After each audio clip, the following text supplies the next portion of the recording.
broadcast network, AFTERBUZZ TV. Over 20 million weekly downloads in over 150 countries, and your number one source for after-show entertainment.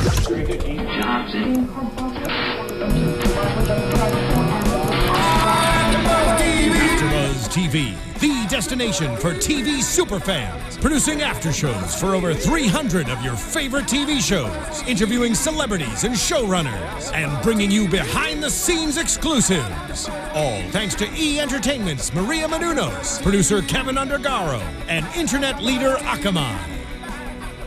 Now, let the buzz begin! Yes, the song is just really epic. Every week, it just goes great with our AfterBuzz. Am I right? It gets me in the mood. Gets you in the mood. It gets me in the mood. Other things get you in the mood too, Kate. I was going to pick up on that And we'll talk about that in just a second. Welcome to AfterBuzz TV. I'm Monse Bolanos. You are here for episode 5 of Last Ship. Across me, my awesome co-host, Bobby DeMuro. Mr. Bobby DeMuro. That's how he is on my phone. You know, it's official. Yeah. And Instagram. Yeah. And I mean, on my phone, it's Mr. Bobby DeMuro. Woo. I know, it's pretty official. And Kate Aquillano. I was really impressed that you could say my last name. I got you, man. I have a hard name. I got you. Cool. Where can people tweet you about, how excited you are that Lieutenant Green is following you on Twitter? She's hot and heavy up in here. It was a little steamy. I'm just going to say. You guys can follow me on Twitter and see who just followed me at Kate Aquillano. I'm on Twitter at Bobby DeMuro. For those of you who don't know, Travis Van Winkle plays Lieutenant Green. Kate has a bit of a crush on him, and by bit of a crush, You're exaggerating a little bit. Let's not get this at You just told me you want to be in his life long term. Yes. You literally just said your future ex-husband. You said, would you be in his life long term? And I just answered that question. It's not like I brought that comment up. If he will have me. Kate, you just Good stuff. Yeah. Good stuff. You're practically engaged. Okay. You guys can... If you say so. You're as red as your fingernail polish right now. A little bit. I told you I was hot. It is a little warm, but you guys can follow me on Twitter and Instagram at Monse Bolanos, and we could talk about maybe being her bridesmaids if they get married. It's going real far. We are here to talk about episode number 5 called Achilles. And what did you guys think of the episode? Loved it. Loved it? Listen, I know we've been talking on off camera, and I'm sure we'll talk about it now, about you guys saying every episode is kind of one scene and it moves slowly and there's not a ton that happens. I don't disagree with y'all. I really like this show, though. And I realized it this week and last week. We talked about it last year. For a Michael Bay thing, it's got a lot more depth than we thought. It's shot 100%. A lot more beautifally than just... The way it's shot is amazing. 100%. CGI and whatever. I really, really like this show. Is it ever going to win awards? Is it ever going to be... No, because it's an action show. It's not like... No, I don't mean that as an insult. I just mean it's not like, Breaking Bad type of drama. It's kind of like how comedies don't win Oscars. It's just one of those things. It's but it is done so well. Oh, yeah. And I'm not saying it deserves an award, whatever. Right. But it is really good for what it is. I think for an action show, it's really high end. I agree. I like it. I just feel like I'm with Kate that it kind of moves a little slower than maybe last year, than maybe what I would like. It's not that we don't enjoy it. Thoroughly enjoy it. It's just we're pointing that difference out. That it is one scene. I'm still like on the edge of my seat. I'm still like, what's going to happen? But yeah, there's like this one. It's more of like a one arc episode during an episode. We were talking about randomly off camera how long we've been in AfterBuzz and stuff. I've been here, I think, a little over a year. I've done a lot of TV shows here. We all watch a lot of TV shows personally. Every show, God knows I love the Kardashians. Every show, after a couple episodes of full season, you're like, okay, I'm ready for a break. I don't want to do the after show anymore. I'm ready for a couple weeks off. This show is the first and only show, season 1 and now season 2, where I'm like, I don't want this season to end. And I mean that honestly. A lot of people lie about a lot of shows. Right. I know. I wish this wasn't a summer show and it was a fall show and we get way more episodes. I know, because it is so short. But I agree with you. I really like the show, even season 1. I'm with you there. And I get what you're saying, how we watch all these TV shows like Keeping Up with the Kardashians, and you know what you're going to get. With this, it's kind of like, what are we going to get? Are we gonna get a lot of action? We might just get a lot of character development and a lot of story. But this episode started immediately in the submarine with the Ramsey brothers, and they basically say like they're with Niels and they're kind of talking to him, and they're like, "Yeah, we found this on a fluke, this submarine." They are this band of misfits from all corners of Europe. Sean is the boss, which I don't know how he like rose to that position, because it's not like that he's a military guy. Like, why do all these guys follow him? I think his brother doesn't know how he rose to that position either. Yeah, that's the tension. That's what's gonna happen. Right? 100%. Yeah, the brother wants to be in charge. Ned. Yeah, that's come on. And I think the only reason he's in charge, Sean versus Ned, is age.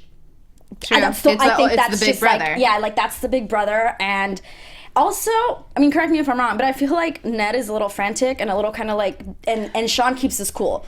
When you're gonna be a leader, you gotta keep your cool. Which I thought was the opposite, because last episode when Ned is on the hospital ship, he's like, he's talking to one of his teammates or whatever you want to call them. You don't know what my brother wants, and it made me seem like Sean is the crazy one with these crazy ideas that's super like authority.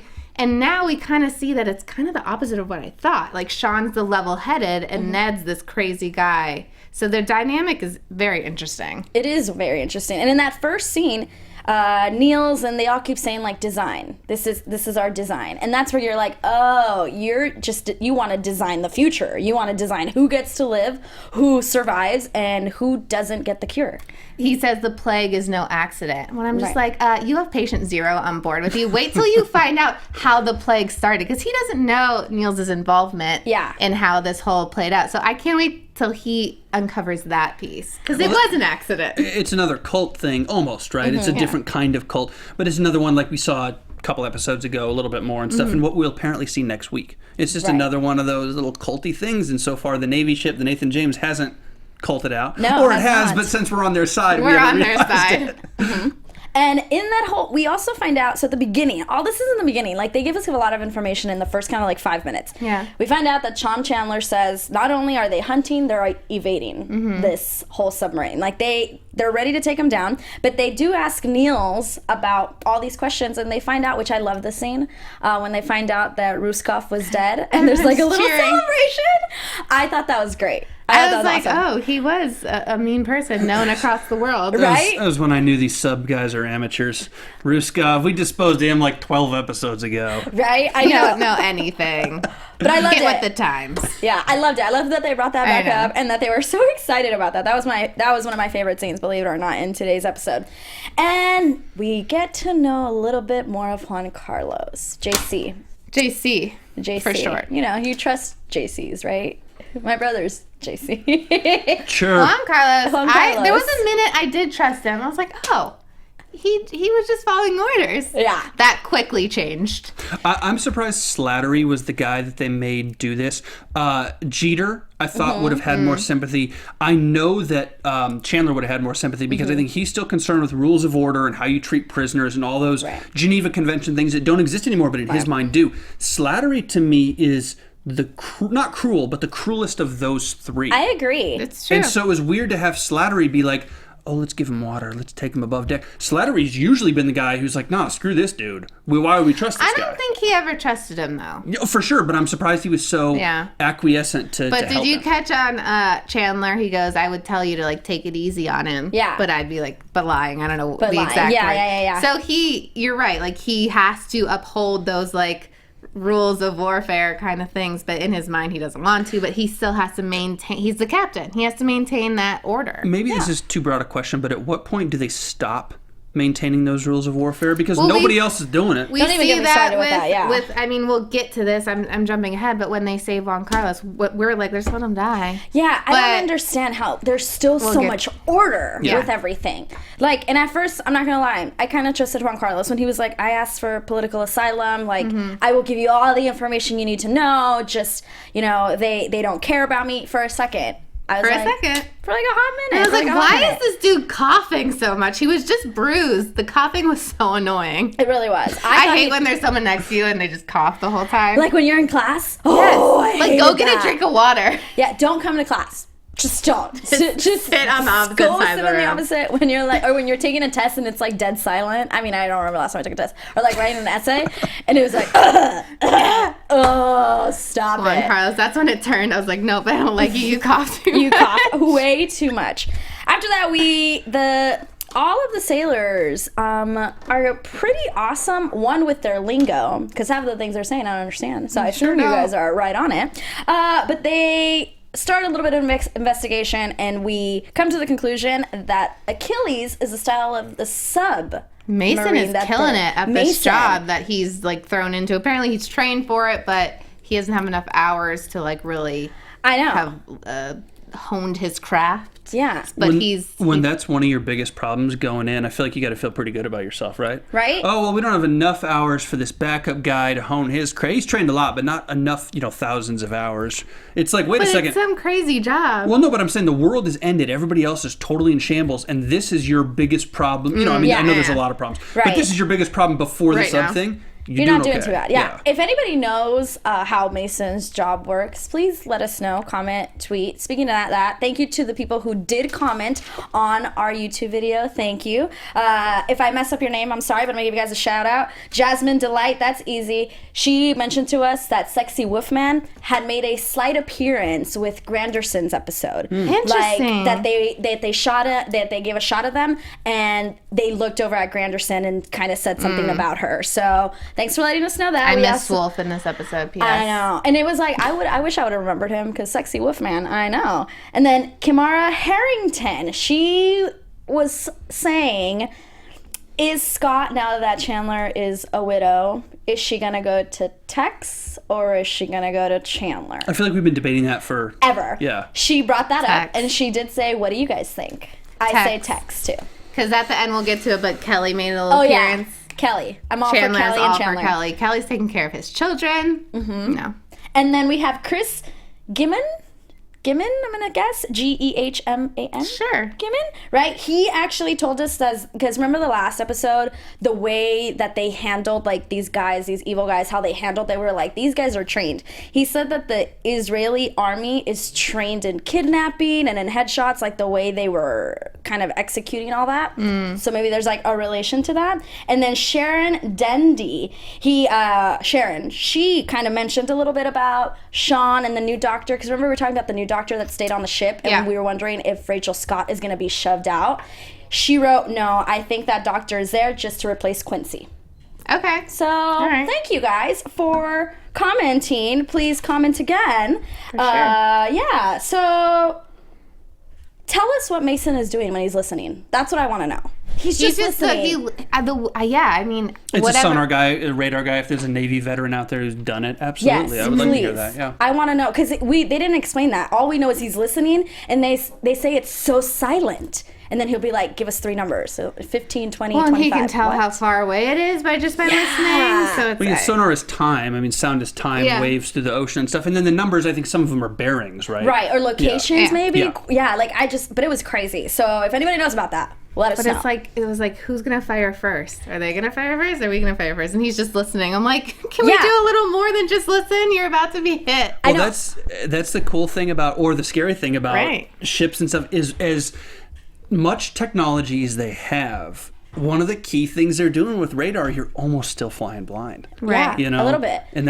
you got to have a guy like that or a woman like that. So it's always, to us, I mean, those guys in the real Navy, those guys are pretty good at what they do. To us, it's like, holy crap. Yeah. What the hell is this? What are you doing? Yeah. And speaking of that, who's going to fire first? Foster, I thought it was interesting that she was like, well, I want to fire.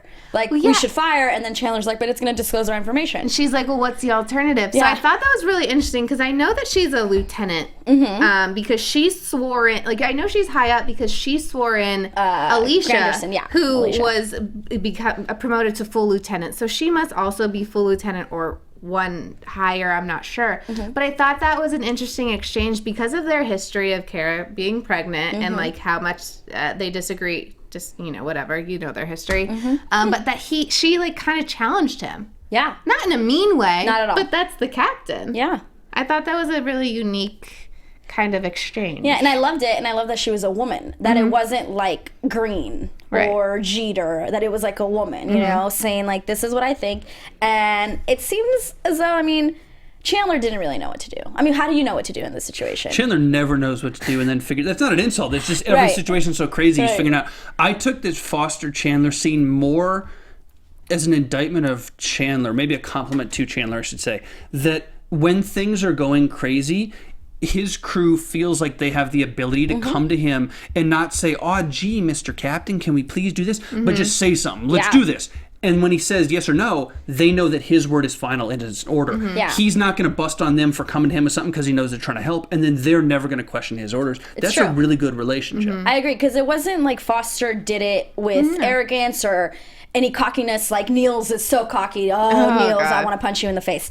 But Foster, she said, and she was like, sir, yes, sir. Like, everything was still so respectful. But she just, said what she thought. I like how Chandler, like, he's okay with saying, like, I don't know what to do yet. Yeah. That's what I like about him, because, some people jump to let's do this when they haven't really thought the whole situation through. And he's not afraid to admit, like, I'm not sure yet. Yeah, I wish Slattery thought the situation more through when Juan Carlos asked him to take him to the top deck. When that conversation was happening, I was like, seriously, Slattery? Out of all people, you're going to just let him...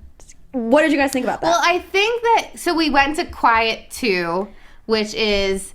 everyone like literally can't even walk. Like a footstep could give them away. So I think he brought him to above decks, not because that was his request, but because they couldn't keep him silent.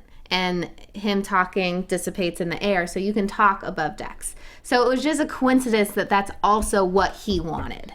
Should have thrown him overboard. I know, and they should have said that. Slattery should have said that, because for me, I was like, Slattery, are you becoming a softie? He should have like stepped offside and then shown that on camera, and he would, we're gonna do this because we're going to Quiet 2, and we can't have you banging your handcuffs against the thing. Right, exactly. I wish they would have done that. Like, pulled off aside and said that. But you're right. So everything off, shoes off, basically like no breathing.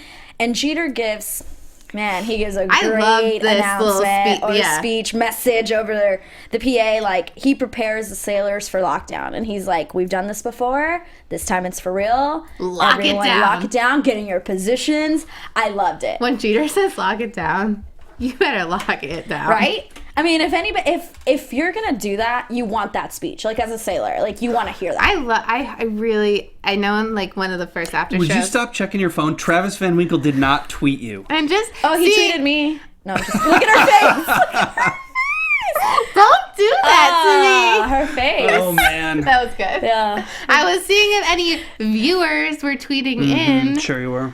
Her eyes got real big. She was. Jeter. Back to him. Oh, sorry. Someone said that he was going to die in one of our first episodes, after shows, and I just hope that doesn't happen. I said that. Did you? Mm-hmm. I still believe it. I'll be real sad. I think he's the extra of the top three, of the big three. We've done so much with Slattery. Remember, he left a cure for his family. I think we've got a lot invested in him. Obviously, Chandler's not going to go anywhere. I think Jeter's the one of the big three to go. Jeter doesn't have a family. It would take a lot for him to go. I'm not saying it's going to happen next week, but I think long term, I think he's the one to go of those three. Yeah. I feel like you said that last season. I think you've been on that. He's my guy. I mean, I don't dislike him. It's not that. Right. He's the one to go of those three. Yeah. We know how TV works. You don't think Burke could be one to go? Yeah, but those are lesser guys. Burke for sure. Oh, you're those, saying like out of three top. Gotcha. Of Jeter, Slattery, Chandler. Okay. Yeah. Okay, speaking of Burke, why don't you make the announcement about Burke? Well, it's not confirmed yet, but Jocko Sims plays Burke, was on a little bit this episode. He's been on a lot on some episodes, a little on others.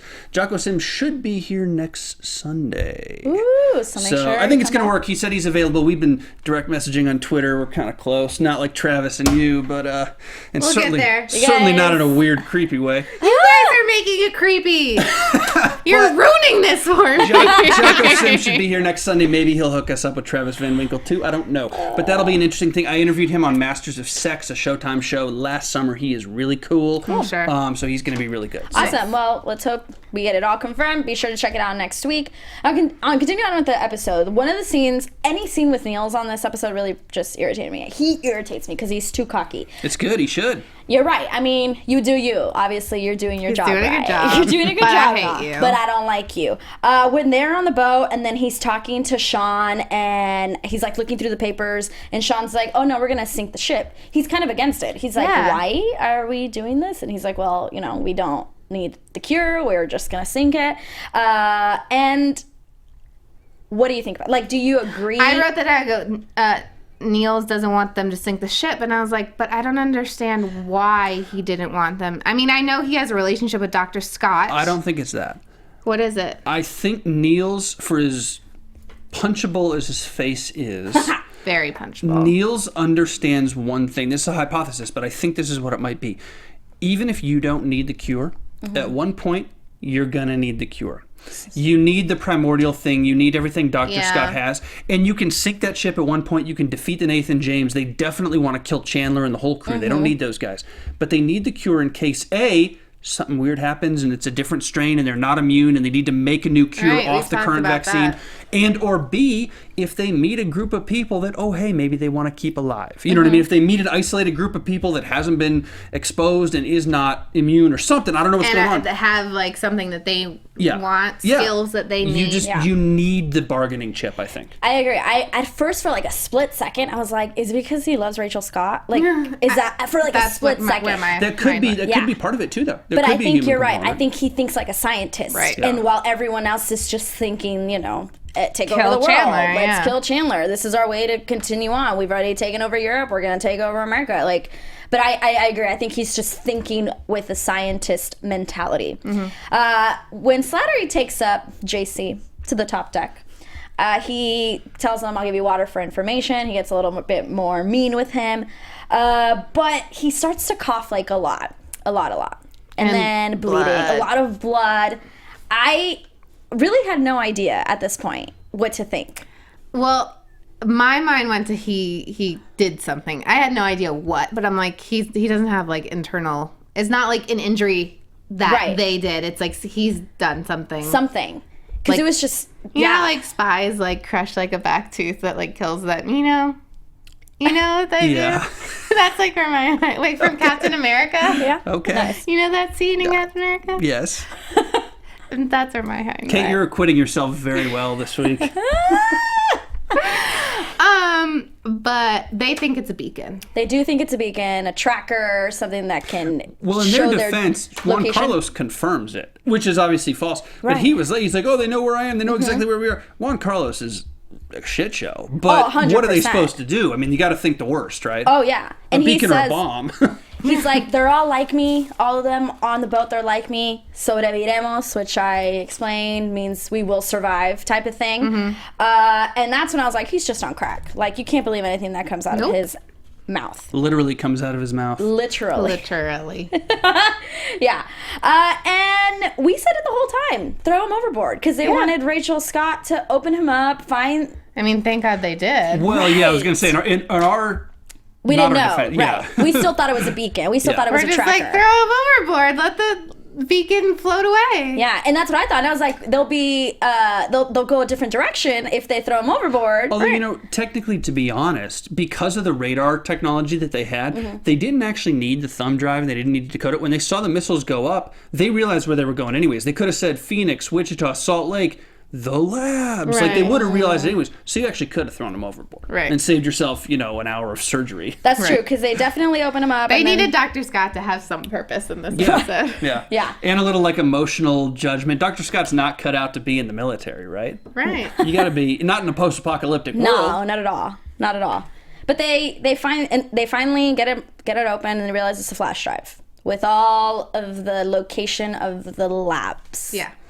Which is weird because... How did he get in the first place?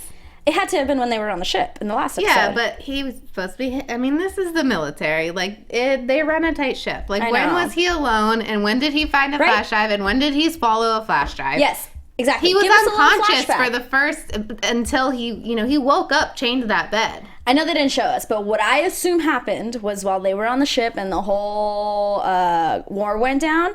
He was off to the side. This is just my imagination. He was off to the side, and he had the flash drive, and he's like, I'm going to swallow it, hope for the best. Yeah. But give us a flashback. Show us that he did that so that we are aware how he got the damn flash drive.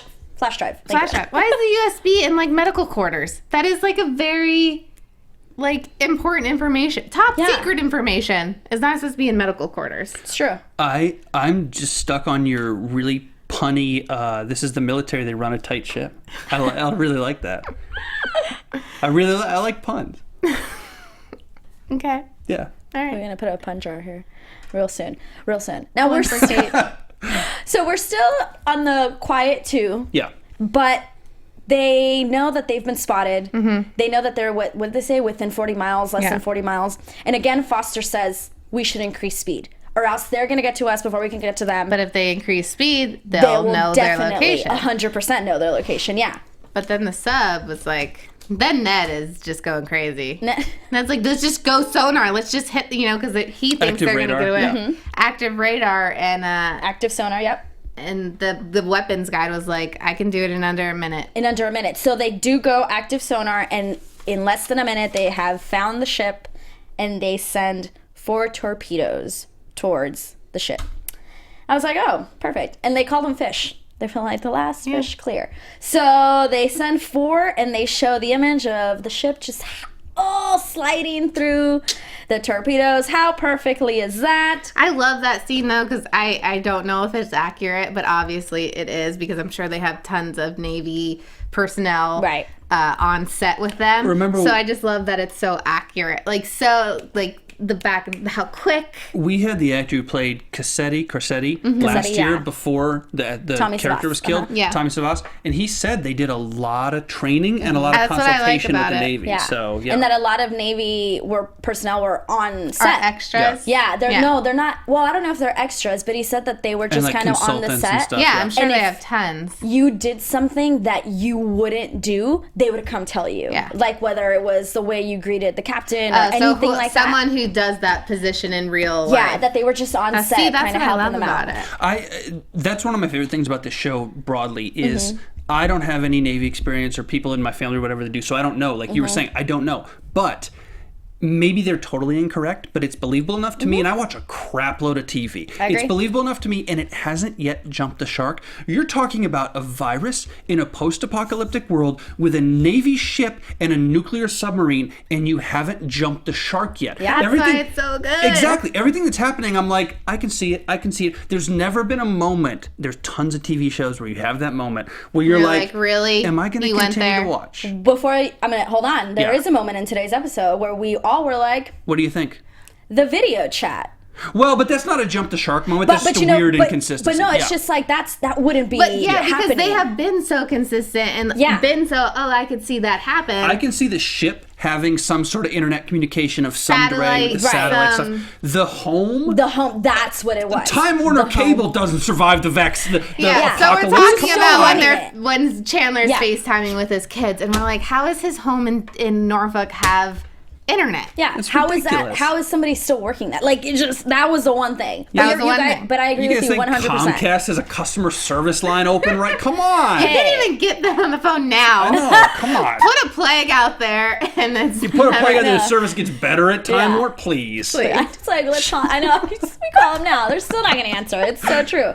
That's the one thing. That's the one thing. And it was so clear. Y'all know Skype. Skype sucks. Skype, you have to, restart calls all the time. There's not even, any fuzzy. It's jumping. This is perfectly HD clear on some crappy desktop computer at some home in Norfolk that's already been abandoned at least once. Yeah, no sound issues. It's all just perfect. It's not a big deal. Also, what username and stuff did they use? Did the guy just go like Skype servers didn't go down? That's the thing. Like it was the really still like they should have just made a phone call. Phone lines, it could still be working. The physical phone lines might. These servers and stuff, I assume there's some kind of human, we know how servers and things like this work. There's got to be some sort of human thing in the months between the time that this sickness has come on and now. There's no way. There's no way. So that's the one. Yeah. After the torpedoes were sent and we managed to maneuver around them, the sub disappears off the radar. They don't know where it's at, and we see them.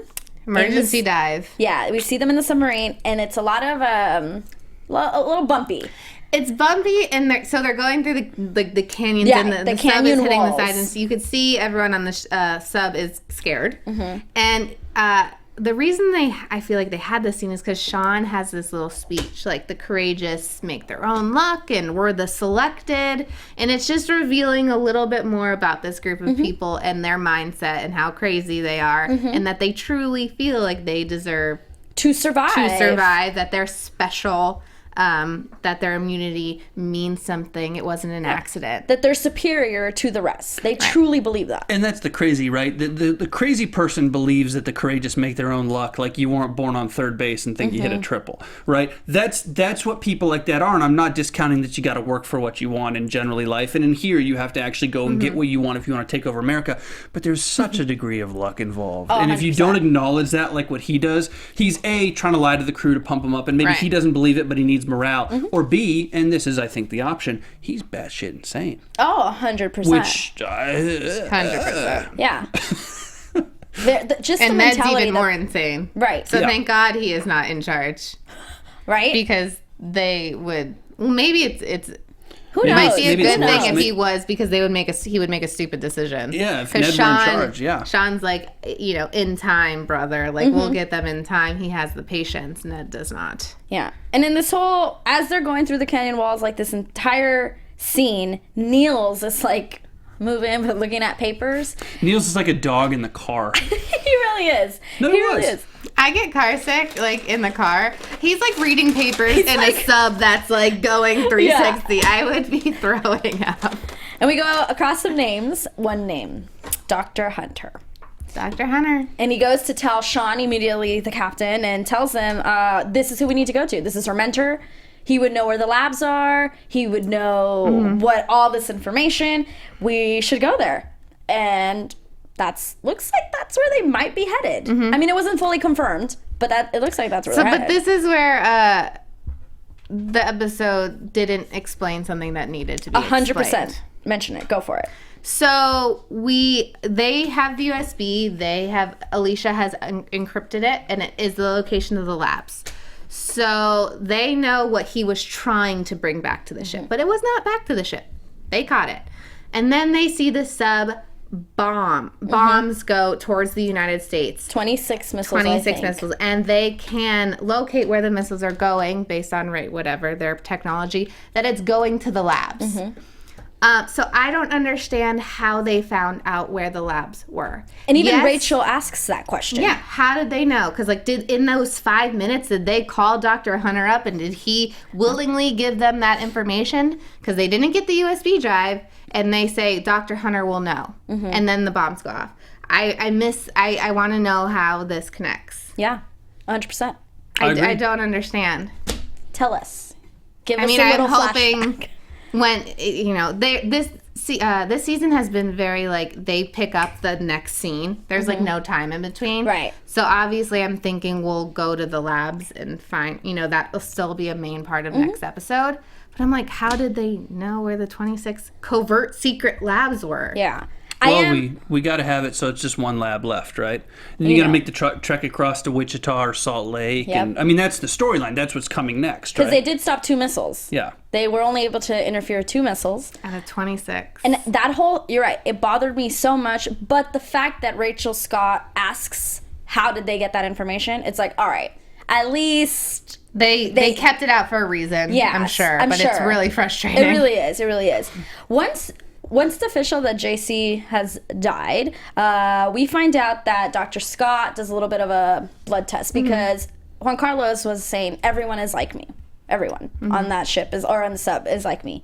And we find out that his blood is naturally immune, kind of like Bertrice, right? That was her name. And she says that it's not as uncommon as she thought, that between 1% and 5% of the population are immune. So that's when they come to the conclusion that they don't really care about the cure. Yeah. As in to control it. They just want to destroy it. Yeah. 1% to 5% of the population is roughly 70 million it's a lot of people. Like 350 million, right? Yeah. It's like 7-ish billion people. Okay. Yeah. Just trying to get numbers on it. But I bet lot of people. They say that Europe was really destroyed, so maybe people that have that immunity are, on a different continent. Okay. So we might be, if it's evenly spread, we might be talking about like 3 to 15 million Americans, just for frame of reference. Which, that's the thing. They don't really show that. Yeah. Which, when you really think about it, that's still a lot of people. That's a lot of people. And where are they? Spread out. That's the. I mean, I'm assuming we are going to encounter them at some point or another. But We find that out. And that's when they also, I mean, they've already said this, but that JC was never planning to, give them information as to where they are. He was just going to swim. He thought that they were going to attack the ship, sink it. He was going to jump off, swim to the sub. It's because he's an idiot. There's no way he would have made, but whatever. No way he would have made it. But like you said, these people, they think they're superior. They think that they are the better, race. Yeah. They have the genes. They have superior genes. Yeah, but wouldn't you, not to interject, but wouldn't you almost think like that? Maybe not with the military, aggressive background, but if this happened in our society and, Monse and I died immediately and Kate's sitting here totally immune, she'd be like... tweeting Travis. Maybe I'm a little chosen. Maybe you wouldn't put it that way, but it'd be hard not to think that to some degree if all of society around you just got wiped out. You get why you? You almost why get are you here? little... You must be here for a reason. Yeah. I see that, and then when you're also a little insane, coupled with that, or not even insane, but the opposite. Maybe if you already are a little religious, not that these people are on the insane side, but if you come from a religious background, maybe you say, "I'm here for a reason. There's a higher power. This is a faith component," and then all of a sudden that turns into the cult, or that turns into something else.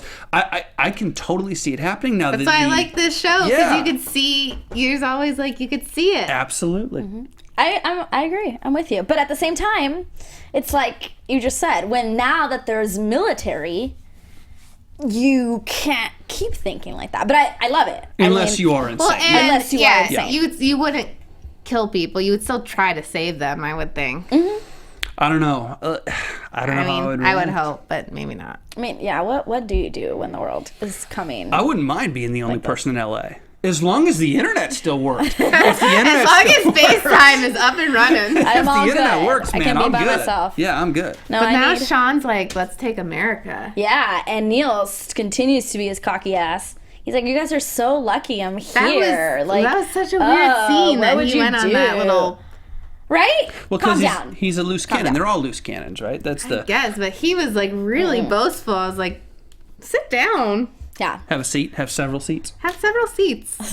Go take a lap. This is what Lost didn't do. I know it's wrong to compare the show to Lost, but this is what got me thinking. Lost kind of jumped the shark so hard in the second half or more I stopped of its watching. run. Yeah, because it jumped the shark. Because when you're stuck on an island, there's only so much stuff you can do, or you go full on Gilligan's Island. This show... just started watching Lost. Okay, well, we won't. And sorry. I'm on episode 3, so it's just... No, I love it. I probably watched 2 or 3 seasons and I was done. I love it. I can't wait to see... You love it now? No, I'm actually not in love with it. I'm watching it because so many people talked about it, so I'm interested to know when it jumps the shark. Exactly. When you stop watching. I will, but I'm on episode 3 or 4. Cool. But the reason I mention that is Lost didn't give themselves outs. You're it. stuck on an island. Where's the new blood? What the hell are you supposed to do? How do you not jump the shark when that happens? And I won't spoil it for you. Okay.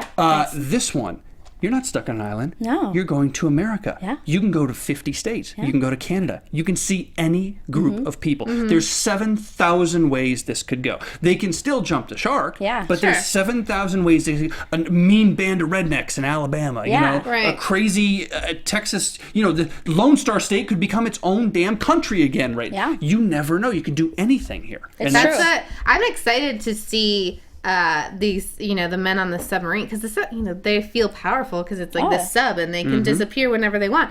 Get on land and then try and fight these guys. Let's see you in Utah. Yeah. Right. Yeah. How are these people fighting when they don't have a nuclear powered sub on their side? Yeah, and they're completely in the water where nobody can freaking see them. So do you think they're going to go to land? Should we go into predictions? Sure. Let's go into predictions. Since that pretty much covered the entire episode, right? Yeah. We covered it. Yeah, Predictions. I had a before we forget to, I have a question for you guys that I want to ask after predictions. So, after. We'll do predictions first. My prediction is those 2 missiles that they intercepted. Obviously, we're going to 2 labs. So if they want to continue with this mission to control the doses, control the cure, they have to go destroy those 2 labs. So maybe they meet somewhere on land, and then also maybe they go see Dr. Hunter, but they already have the information. So I don't know why they would go, which brings us back to the point on how did they know where the labs were? Please answer that question. Other than that, I don't know what's going to happen. I mean, I think this fight just still goes on between these two people, two groups. Give yourselves a history lesson. Google Civil War submarines.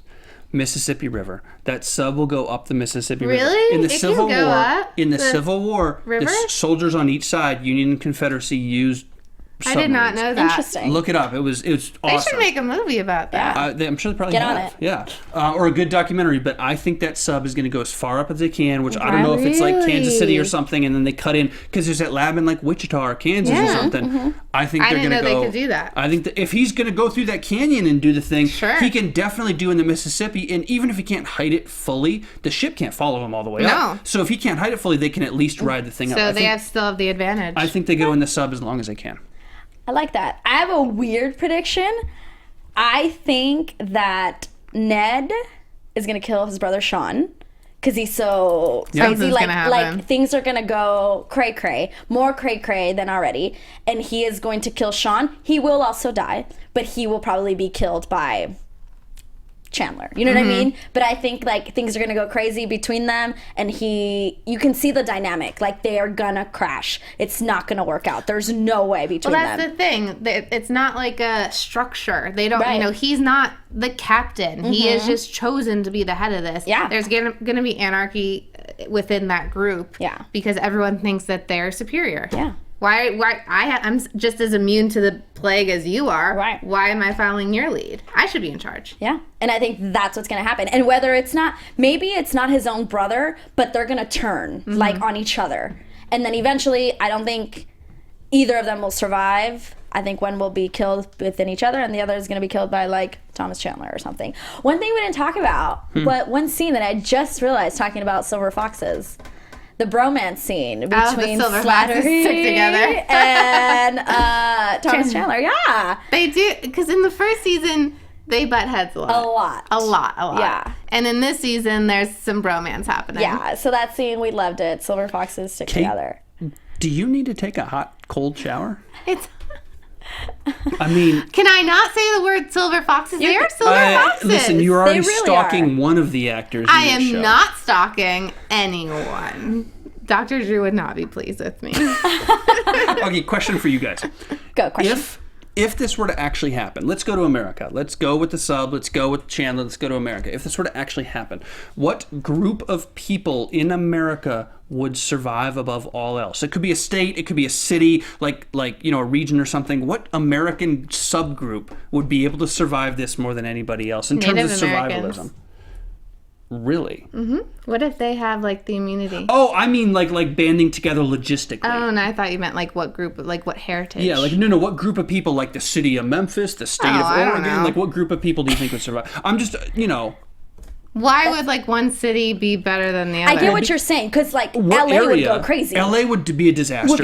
New York somewhere would be in a disaster. Somewhere in the Midwest. Exactly. And Texas. Not big cities. I was thinking about this. It can't be big cities because the infrastructure is such that you depend on so many people. No, but those cowboys in Texas, I'm telling you. They can. Baltimore. People in Baltimore. No, but Baltimore is one of the most dangerous places, so they can handle violence and stuff. I'm sure this would be like, I could do it. I walk these streets all day. I could possibly get shot. I think we're looking at like ranchers and stuff in Texas, New Mexico, Arizona. They're relatively isolated. They're relatively self-sufficient. You got to be self-sufficient. Yeah. Agreed. That's true. But I thought that too. I was like, because LA, big places would never survive. LA's a disaster. Well, and they say that the coast is the worst. Yeah. They say, they do say that the coast is the worst. Inland somewhere. Mm-hmm. Yeah, like Alaska. Iowa, isn't that in the middle somewhere? I bet everyone's just Iowa is in the middle. Everyone in Alaska is so fine.